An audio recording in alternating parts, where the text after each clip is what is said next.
ಸಂಜೆವಾಣಿ.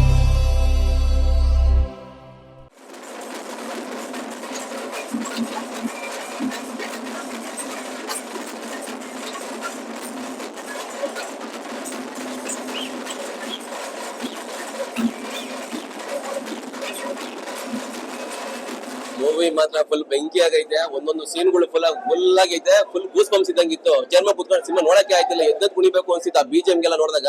ತುಂಬಾ ಖುಷಿ ಆಯ್ತು. ನನ್ನನ್ನು ನಾನು ದೊಡ್ಡ ಸ್ಕ್ರೀನ್ ಮೇಲೆ ನೋಡೋದೆ ತುಂಬಾ ಖುಷಿ ಆಯ್ತು. ಅದು ಶಿವಣ್ಣನ್ ಚೈಲ್ಡ್ಹುಡ್ ಮಾಡಿದೀನಿ. ಶಿವಣ್ಣಂಗ್ ವಯಸ್ಸಾಗಿಲ್ಲ. ನರ್ತನ್ ಅವ್ರ ಡೈರೆಕ್ಷನ್ ತುಂಬಾ ಚೆನ್ನಾಗಿದೆ. ಒಂದು ಏನೋ ಒಂಥರ ಹೊರಗಡೆ ಬಂದಾಗ ಒಂದು ಹುಮ್ಮಸ್ ಬರುತ್ತೆ. ಶಿವಣ್ಣ ಆಕ್ಟ್ ಮಾಡಿರೋ ಮೂವಿ ಇಲ್ಲ, ಇದು ಒಂಥರ ಒಂದ್ ಮೈಲಿಗಲ್ ಆಗುತ್ತೆ ಅವ್ರಿಗೆ. ಒಂದು ಮೈಲ್ ಸ್ಟೋನ್ ಸಿನಿಮಾ ಇದು.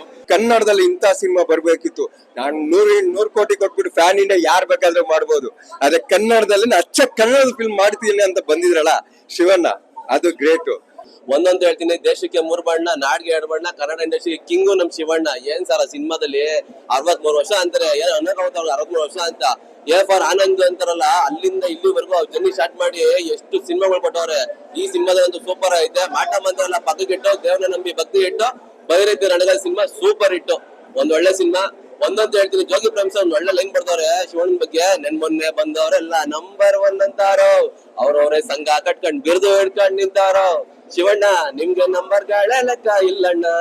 ನಿಜವಾಗ್ಲೂ ಒಂದ್ ಒಳ್ಳೆ ಸಿನಿಮಾ ಸೂಪರ್ ಆಗೈತೆ. ಪ್ರತಿಯೊಬ್ಬ ಕನ್ನಡಿಗರು ಬಂದ್ ಸಿನಿಮಾ ಥಿಯೇಟರ್ ನೋಡ್ರೆ ಎಲ್ಲರೂ ಮೆಚ್ಕೊತಾರೆ. ಯಾಕಂದ್ರೆ ಲಾಸ್ಟ್ ಟೈಮ್ ಮಫ್ತಿಯ ನೋಡಿದ್ರು, ಮಫ್ತಿಗಿಂತ ಡಬಲ್ ಧಮಾಕ ಸಿನಿಮಾ ಇದು. ಒಂದೊಂದು ಸೀನ್ಗಳು ಫುಲ್ ಗೂಸ್ ಬಂಪ್ಸ್ ಆಗೈತೆ.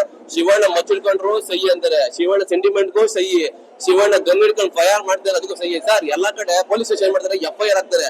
ಶಿವಣ್ಣ ಪೊಲೀಸ್ ಸ್ಟೇಷನ್ ಹೋಗ್ಬಿಟ್ಟು FIR ಅಲ್ಲ FIR ಹಚ್ಬಿಡ್ತಾರಲ್ಲ, ಆ ಸೀನ್ಗಳಂತೂ ಫುಲ್ ಬೆಂಕಿ ಆಗೈತೆ.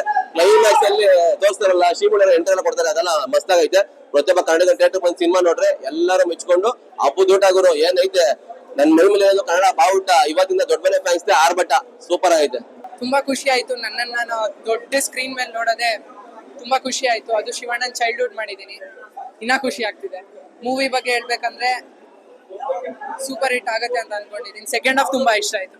ಸೆಕೆಂಡ್ ಹಾಫ್ ಫೈಟ್ ಸೀಕ್ವೆನ್ಸ್, ಶಿವಣ್ಣನ್ ಆಕ್ಟಿಂಗು, ಶಿವಣ್ಣನ್ ಕಣ್ ನೋಡಿದ್ರೇನೆ ಗೊತ್ತಾಗತ್ತೆ. ಮೂವಿ ತುಂಬಾ ಚೆನ್ನಾಗಿದೆ, ನಂಗೆ ತುಂಬಾ ಇಷ್ಟ ಆಯ್ತು. ಜನರದ್ದು ರೆಸ್ಪಾನ್ಸು ತುಂಬಾ ಚೆನ್ನಾಗಿದೆ. ಎಲ್ರು ಬಂದ್ ಚೆನ್ನಾಗ್ ಮಾಡಿದ್ಯಾ ಅಂತ ಹೇಳಿದ್ರು ಥಿಯೇಟರ್ ಅಲ್ಲಿ ನೋಡುವಾಗ. ಮತ್ತೆ ಮೂವಿ ನಂದ್ ಬರೋವಾಗ ಎಲ್ರು ಚಪ್ಪಾಳೆ ವಿಸಿಲ್ಸ್ ಆಗ್ಲಿ ಹೊಡಿತಿದ್ರು. ತುಂಬಾ ಚೆನ್ನಾಗಿತ್ತು ರೆಸ್ಪಾನ್ಸ್. Ultimate movie. ಶಿವಣ್ಣಂಗ್ ವಯಸ್ಸಾಗಿಲ್ಲ. ನರ್ತನ್ ಅವ್ರ ಡೈರೆಕ್ಷನ್ ತುಂಬಾ ಚೆನ್ನಾಗಿದೆ. ಒಂದು ಏನೋ ಒಂಥರ ಹೊರಗಡೆ ಬಂದಾಗ ಒಂದು ಹುಮ್ಮಸ್ ಬರುತ್ತೆ. ಅಂತ ಒಳ್ಳೆ ಚಿತ್ರ. ಕರ್ನಾಟಕದ ಪ್ರತಿಯೊಬ್ರು ಕೂಡ ಈ ಚಿತ್ರ ನೋಡ್ಬೇಕು sir. Beautiful movie. Ultimate movie. Ultimate movie. Beautiful movie. Super movie. Direction super. ಶಿವಣ್ಣನ ಆಕ್ಟಿಂಗ್ ಸೂಪರ್. ಮಫ್ತಿಗೂ ಇನ್ನೊಂದು ಭೈರತಿ ರಣಗಲ್ಗೂ ಎರಡು ಸೇರಿ ಕಂಬೈನ್ ಮಾಡಿದ್ರೆ ಸ್ಟೋರಿ ಹಿಂದೆ ಸ್ಟೋರಿ ಮುಂದ್ಗಡೆ ಮಾಡೋದು ತುಂಬಾ ಕಷ್ಟ ಇದೆ. Beautiful movie. Super movie. ಭರ್ಜರಿ BGMs ಅಂತೂ ತುಂಬಾ ಚೆನ್ನಾಗಿತ್ತು. ಎಲ್ಲೋ ತುಂಬಾ ದಿವಸ ಆದ್ಮೇಲೆ ಶಿವಣ್ಣ ಅವ್ರನ್ನ ಇದನ್ನ ನೋಡಿ ಖುಷಿ ಆಯ್ತು. ಇದು ಮಫ್ತಿ ಪ್ರೀಕ್ವೆಲ್, ಅಂದ್ರೆ ಮಫ್ತಿ ಮುಂಚೆ ಏನೇನಾಗಿದೆಯೋ ಇದೆಲ್ಲ ಇಲ್ಲಿ ನಡೆಯುತ್ತೆ. ನಿಮ್ಗೆ ಪೋಸ್ಟ್ ಕ್ರೆಡಿಟ್ಸ್ ಅಲ್ಲಿ ಮಫ್ತಿ ತೋರಿಸ್ತಾ ಇರ್ತಾರೆ ಎಲ್ಲಾ ಸೀನ್ಸ್. ಸೊ ನಿಮ್ಗೆ ಫುಲ್ ಒಂಥರ ಮಫ್ತಿ ಇಷ್ಟ ಇದ್ರೆ ಇದು ಇಷ್ಟ ಆಗುತ್ತೆ. ತುಂಬಾ ಚೆನ್ನಾಗಿತ್ತು ಸರ್. ಮೊದಲನೇದಾಗಿ ಶಿವಣ್ಣಂಗೆ ದೃಷ್ಟಿ ತೆಗಿಬೇಕು. ಈ ಏಜ್ ಅಲ್ಲಿ ಅಂತ ಒಂದು ಎನರ್ಜಿ ತುಂಬಾ ಎಕ್ಸೆಂಪ್ಷನ್ ಅದು.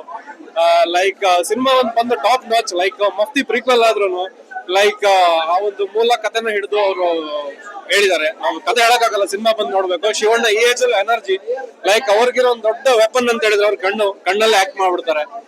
ಇನ್ನು ಸಿನಿಮಾ ಬಗ್ಗೆ ಹೇಳ್ಬೇಕಂತ ಹೇಳಿದ್ರೆ, ಶಿವಣ್ಣ ವರ್ಕ್ ಮಾಡಿರೋ ಡೈರೆಕ್ಟರ್ಸ್ ಅಲ್ಲಿ ನರ್ತನ್ ಅಭಿಮಾನಿಗಳ ಪಲ್ಸ್ ನ ಚೆನ್ನಾಗಿ ಅರ್ಥ ಮಾಡ್ಕೊಂಡಿದ್ದಾರೆ. ಅವ್ರಿಗೆ ಅಭಿಮಾನಿಗಳಿಗೆ ಏನ್ ಬೇಕು ಅಂತ ಚೆನ್ನಾಗಿ ಗೊತ್ತು. ಶಿವಣ್ಣ ಆಕ್ಟ್ ಮಾಡಿರೋ ಮೂವಿ ಇಲ್ಲ, ಇದು ಒಂಥರ ಒಂದು ಮೈಲಿಗಲ್ ಆಗುತ್ತೆ ಅವ್ರಿಗೆ. ಒಂದು ಮೈಲ್ ಸ್ಟೋನ್ ಸಿನಿಮಾ ಇದು. Gangster oriented cinema. BGM ಒಳ್ಳೆ ರೋಲ್ ಪ್ಲೇ ಮಾಡುತ್ತೆ. ಕತೆ ಚೆನ್ನಾಗಿದೆ, ಕ್ವಿಕ್ ಆಗಿರುತ್ತೆ, ಎಲ್ಲೋ ಲ್ಯಾಗ್ ಅಂತ ಅನ್ಸಲ್ಲ. Wonderful movie. ಇನ್ನು ಆದಷ್ಟು ಥಿಯೇಟರ್ ಇನ್ನೂ ಜಾಸ್ತಿ ಬರಬೇಕು. ಒಂದು ರಿಕ್ವೆಸ್ಟ್, ಇದು ಆದಷ್ಟು ಬೇರೆ ಲ್ಯಾಂಗ್ವೇಜ್ ಅಲ್ಲಿ ರಿಲೀಸ್ ಆಗ್ಲಿ, ಬೇರೆ ಸ್ಟೇಟ್ ಅವ್ರಿಗೂ ರೀಚ್ ಆಗ್ಲಿ, ಎಲ್ಲರೂ ಇಷ್ಟಪಡ್ತಾರೆ. ಶಿವರಾಜ್ ಕುಮಾರ್ ಕಮಿಟ್ಮೆಂಟ್ ಏನಂತ ಈ ಸಿನಿಮಾ ನೋಡಿ ಗೊತ್ತಾಗಬೇಕಂತ. ತುಂಬಾ ಚೆನ್ನಾಗಿದೆ. ಖಂಡಿತ ಮಫ್ತಿಗೆ ಯಾಕೆ ಆತರ ಆದ್ರು ಅಂದ್ರೆ ಬರೀ ತಂಡ ಕ್ಯಾರೆಕ್ಟರ್ ತುಂಬಾ ಚೆನ್ನಾಗಿ ತೋರಿಸ್ತಾರೆ. ಇಡೀ ಕನ್ನಡ ಚಿತ್ರರಂಗ ನೋಡ್ಬೇಕಾದ ಸಿನಿಮಾ ಇದು. ತುಂಬಾ ಚೆನ್ನಾಗಿತ್ತು. ಶಿವಣ್ಣ ಅವ್ರ ಆಕ್ಟಿಂಗ್ ಅಂತೂ ತುಂಬಾ ಚೆನ್ನಾಗಿತ್ತು. ಅಂಡ್ ಶಿವಣ್ಣ ಅವ್ರ ಚೈಲ್ಡ್ಹುಡ್ ಕ್ಯಾರೆಕ್ಟರ್ ನನ್ನ ಫ್ರೆಂಡ್ ತರುಣ್ ಅಂತ ಅವ್ರು ಮಾಡಿದ್ದಾರೆ. ಲಾಸ್ಟ್ ಅಲ್ಲಿ ಶ್ರೀಮುರಳಿ ಅವರ ಎಂಟ್ರಿ ಇತ್ತು, ಅದಂತೂ ಫುಲ್ ಚೆನ್ನಾಗಿ. ಸಿನಿಮಾ ಬಗ್ಗೆ ಮಾತಾಡ್ಬೇಕಂದ್ರೆ ತುಂಬಾ ಖುಷಿ ಆಗ್ತಾ ಇದೆ, ತುಂಬಾ ಹೆಮ್ಮೆ ಅನಿಸ್ತಾ ಇದೆ. ಯಾಕಂದ್ರೆ ಕನ್ನಡ ಸಿನಿಮಾ ಕನ್ನಡದಲ್ಲಿನೂ 100 ಕೋಟಿ ಹಾಕ್ಬಿಟ್ಟು ನಾನು ಫ್ಯಾನ್ ಸಿನಿಮಾ ಮಾಡಿದೀನಿ ಅನ್ನೋದಕ್ಕಿಂತಲೂ 10 ಕೋಟಿ ಹಾಕಿದ್ರು ಪರವಾಗಿಲ್ಲ, ನಾನು ಕನ್ನಡದ ಸಿನಿಮಾ ಮಾಡಿದೀನಿ ಅನ್ನೋ ಒಂದು ಅವರ ಒಂದು ಡೈರೆಕ್ಷನ್ ಫೀಲ್ ಆಗ್ಲಿ, ನಾವು ನೋಡಿ ಬಂದಿದೀವಿ ಅನ್ನೋ ಒಂದು ಫೀಲ್ ಇದೆಯಲ್ಲ, ತುಂಬಾ ಹೆಮ್ಮೆ ಅನ್ಸುತ್ತೆ, ತುಂಬಾ ಪ್ರೌಡ್ ಅನ್ಸುತ್ತೆ. ಕನ್ನಡದಲ್ಲಿ ಇಂಥ ಸಿನಿಮಾ ಬರ್ಬೇಕಿತ್ತು. ನಾನು 100 ಕೋಟಿ ಕೊಟ್ಬಿಟ್ಟು ಫ್ಯಾನ್ ಇಂಡಿಯಾ ಯಾರ್ ಬೇಕಾದ್ರೂ ಮಾಡ್ಬೋದು, ಆದ್ರೆ ಕನ್ನಡದಲ್ಲಿ ಕನ್ನಡದ ಫಿಲ್ಮ್ ಮಾಡ್ತೀನಿ ಅಂತ ಬಂದಿದ್ರಲ್ಲ ಶಿವಣ್ಣ, ಅದು ಗ್ರೇಟ್. ಅವ್ರು ಆಕ್ಟ್ ಮಾಡ್ಬೇಕಂತ ಇಲ್ಲ, ಕಣ್ಣನ್ನ ಜಸ್ಟ್ ತೆಗ್ಬಿಟ್ಟು ನೋಡಿದ್ರೆ ಸಾಕು, ಅದು ಆಕ್ಟ್. ಏನ್ ಸರ್ ಅದು ಫಿಲ್ಮ್ ಸರ್ ಇದು. ಸೆಕೆಂಡ್ ಹಾಫ್ ಬಂದು ನೋಡ್ತಾ ಇದ್ರೆ ಮೈ ಎಲ್ಲ ಹೆಂಗ್ ಅನಿಸ್ತಾ ಇತ್ತು, ಇದ್ ನೋಡ್ತಾ ಇದೀನಿ ಕೂದ್ಲೆಲ್ಲ ಎದ್ಬಿಟ್ಟು ಅಯ್ಯೋ ಶಿವಣ್ಣ ಏನಣ್ಣ ಹಿಂಗೆಲ್ಲ ಕೊಟ್ಬಿಟ್ಟಿದ್ಯಾ ಅಂತ. ಯಾಕಂದ್ರೆ ಅವತ್ತು ಜೋಗಿ ಕೊಟ್ರು, ತಾಯಿ ಇಲ್ಲದವನ್ಗೆ ತಾಯಿ ಬೆಲೆ ತೋರಿಸ್ಬಿಟ್ಟು ಅಲು ಬರೆಸ್ಬಿಟ್ರು. ಅದಾದ್ಮೇಲೆ ಮೈಲಾರಿ ಕೊಟ್ರು, ಲವ್ವರ್ನ ಈ ತರನು ಕಾಪಾಡ್ಬೋದಂತ ಹೇಳ್ಕೊಟ್ರು. ಇವಾಗ ಇದು ತಂಗಿನೂ ಈ ತರ ಲವ್ ಮಾಡ್ಬೇಕು, ತಂಗಿಲ್ಲದವ್ನ್ ಅನ್ಸುತ್ತೆ ನನ್ಗೊಂದ್ ತಂಗಿರ್ಬೇಕು, ತಂಗಿರುವವನ್ಗೆ ಅನ್ಸುತ್ತೆ ಇವತ್ತೇ ಏನಾದ್ರೂ ಕೋಪ ಇದ್ರೆ ಹೋಗ್ಬಿಟ್ಟು ನಾನು ತಂಗಿಯ ಮಾತಾಡ್ಕೊಂಡ್ ಬರ್ತೀನಿ ಅಂತ. ಅದು ಇವ್ರ ಪವರ್. ಯಾಕಂದ್ರೆ ಇವ್ರಿಗೆ ತುತ್ತು ಕೊಡ್ಸೋಳು ಬೇಕು, ಮುತ್ತು ಕೊಡ್ಸೋಳು ಗೊತ್ತು. ಎರಡನ್ನು ಫೀಲಿಂಗ್ಸ್ ಅನ್ನು ಕರೆಕ್ಟ್ ಆಗಿ ಎಷ್ಟು ಬೇಕು ಅಷ್ಟೇ ತೋರಿಸ್ಕೊಡೋರು. ಅದು ಒಂದೇ ಒಂದ್ ತಾಕತ್ ಅಂದ್ರೆ ಶಿವಣ್ಣ. ಯಾಕಂದ್ರೆ ಸುದೀಪ ನನ್ನ ಅಭಿಮಾನಿ, ಹಾಗೇನು ಇವಾಗ್ಲೂ ಹೇಳ್ತಾ ಇದೀನಿ, ಶಿವಣ್ಣನ್ ತರ ಒಂದು ಕ್ಯಾರೆಕ್ಟರ್ ಇದೆಯಲ್ಲ. ಯಾಕಂದ್ರೆ ಶಿವಣ್ಣನ್ಗೆ ನಾವು ಒಂದು ರಿಕ್ವೆಸ್ಟ್ ಮಾಡ್ತೀನಿ, ಶಿವಣ್ಣ ನೀವು ವರ್ಷಕ್ಕೆ ನೀವು ಯಾರಿಗೂ ಅಂದ್ರೆ ನೀವು ಪ್ರೀತಿಯಲ್ಲಿ ನೀವು ಬೇರೆ ತರ ಅಣ್ಣ, ಅದನ್ನ ಕೊಟ್ಬಿಟ್ಟು 10 ಫಿಲ್ಮ್ ಬೇಡಿ ಅಣ್ಣ, ಇದೇ ತರ ಒಂದ್ 2 ಫಿಲ್ಮ್ ಕೊಡೋಣ ವರ್ಷಕ್ಕೆ. ತುಂಬಾ ಅಂದ್ರೆ ತುಂಬಾ ಅದ್ಭುತವಾಗಿ ನಾವು ಕುಣಿದ ಹೋಗ್ಬಿಡ್ತೀವಣ್ಣ ಕನ್ನಡಿಗರು. ಹೇಳ್ತಾ ಇದೀನಲ್ಲ, 100 ಕೋಟಿ ಹಾಕ್ಬಿಟ್ಟು ಫ್ಯಾನ್ ಇಂಡಿಯಾ ಯಾನ್ ಬೇಕಾದ್ರೆ ಹಾಕ್ಬೇಕು, ದುಡ್ಡಿದ್ರೆ ಸಾಕು. ಆದ್ರೆ ಕನ್ನಡದಲ್ಲಿ ಈ ತರ ಫಿಲ್ಮ್ ತೆಗಿಬೇಕಂದ್ರೆ ಇನ್ನೊಂದು ದಮ್ಮು ಬೇಕು, ಗರ್ಸ್ಬೇಕು. ಅದು ದೊಡ್ಡ ಮನೆಗ್ ಮಾತ್ರ ಇರೋದು, ಅದು ಹೆಮ್ಮೆಯಿಂದ ಹೇಳ್ತೀನಿ. ಮಪ್ತಿಗೆ ಇದಕ್ಕೆ ಸಂಬಂಧ ಇದೆ ಅಂತಂದ್ರೆ ಅದು ಸ್ವೀಕಲ್ ಅಂತ ಹೇಳ್ಬಿಟ್ಟಿದ್ದಾರೆ, ಖಂಡಿತವಾಗ್ಲೂ ಇದೆ. ಅಂದ್ರೆ ನೀವು ಮಫ್ತಿನ ಇನ್ನೊಂದ್ಸಲ ಹೋಗ್ಬಿಟ್ಟು ನೋಡ್ತೀರಾ, ಈ ಫಿಲಮ್ ನೀವು ಬಂದ್ ನೋಡಿದ್ಮೇಲೆ ಮಫ್ತಿನ ನೋಡ್ತೀರಾ. ಅಂದ್ರೆ ಒಂದು ಅಂದ್ರೆ ಇದು ಹೆಂಗಿದೆ ಅಂತಂದ್ರೆ, ನಿಮ್ಗೆ first P U second P U ಸಂಬಂಧ ಇದೆಯಾ ಕೇಳಿದ್ರೆ, ಸಿಲೆಬಸ್ ಸಂಬಂಧ ಇದೆ ಅಂತ ಕೇಳಿದ್ರೆ ಖಂಡಿತ ಇದೆ ಅನ್ನಲ್ಲ. ಅದೇ ತರ ಸೆಕೆಂಡ್ ಪಿ ಯು ಫಸ್ಟ್ ಮಾಡೋರೆ, ಆಮೇಲೆ ಫಸ್ಟ್ ಪಿ ಯು ಕಲ್ಸ್ಕೊಟ್ಟವ್ರೆ, ಕ್ಲಾಸ್ ನೋಡ್ಕೊಂಡ್ ಬನ್ನಿ ಅಂತ. ಅಂದ್ರೆ ಅಷ್ಟು ನೀಟಾಗಿ, ಅಂದ್ರೆ ಸಮಾಜ ಒಬ್ಬ ಮನುಷ್ಯನ ಒಳ್ಳೆ ಮನುಷ್ಯನಾಗಿ ಇರೋಕ್ಕೂ ಸಮಾಜ ಬಿಡಲ್ಲ ಅನ್ನೋದನ್ನ ನೀಟಾಗಿ ತೋರಿಸುತ್ತೆ.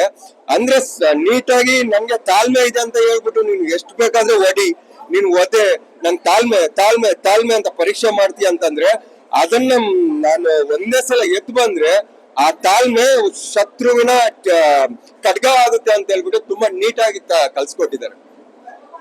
ಸ್ವಿಕಲ್ 2 ಅಲ್ಲಿ ಇವಾಗ ಅದ್ರಲ್ಲಿ ಲಾಸ್ಟ್ ಶೆಡ್ಯೂಲ್ ತೋರಿಸವ್ರೆ, ನಿಮ್ಗೆ ಲಾಯರ್ ಪಾತ್ರ ಬೇಕಾ ಇಲ್ಲ ನಿಮ್ಗೆ ಭೈರತಿ ರಣಗಲ್ ಪಾತ್ರ ಬೇಕಾ ಅಂತ ನನ್ನ ಹತ್ರ ಕೇಳಿದ್ರೆ, ನನ್ನ ಸಮಾಜಕ್ಕೆ ಹತ್ರವಾದ ಪಾತ್ರ ಲಾಯರ್ ಆಗಿ ಬನ್ನಿ ಅಂತ ಇಷ್ಟಪಡ್ತೀನಿ. ಯಾಕಂದ್ರೆ ಶಿವಣ್ಣ, ನಿಮ್ ಮಾತಿಗೆ ತುಂಬಾ ಬೆಲೆ ಇದೆ ಶಿವಣ್ಣ. ನೀವೊಂದು ಮೆಸೇಜ್ ಕೊಟ್ರೆ ಅದನ್ನ ಟೇಕ್ ಇಟ್ ಗ್ರಾಂಟೆಡ್ ಅಂತ ತೆಗಿಯೋರು ಎಷ್ಟೋ ಮಂದಿ ಇದ್ದಾರೆ. ನೀವೊಂದು ಲಾಯರ್ ಪಾತ್ರವಾಗಿ ಬಂದು ಒಂದು ಜನಗೊಂದು ಒಳ್ಳೆ ಒಂದು ಸೋಷಿಯಲ್ ಮೆಸೇಜ್ ಕೊಡಿ ಶಿವಣ್ಣ, ಅದನ್ನ ತಗೊಳಕ್ಕೆ ತುಂಬಾ ಜನ ಇದ್ದಾರೆ ಶಿವಣ್ಣ.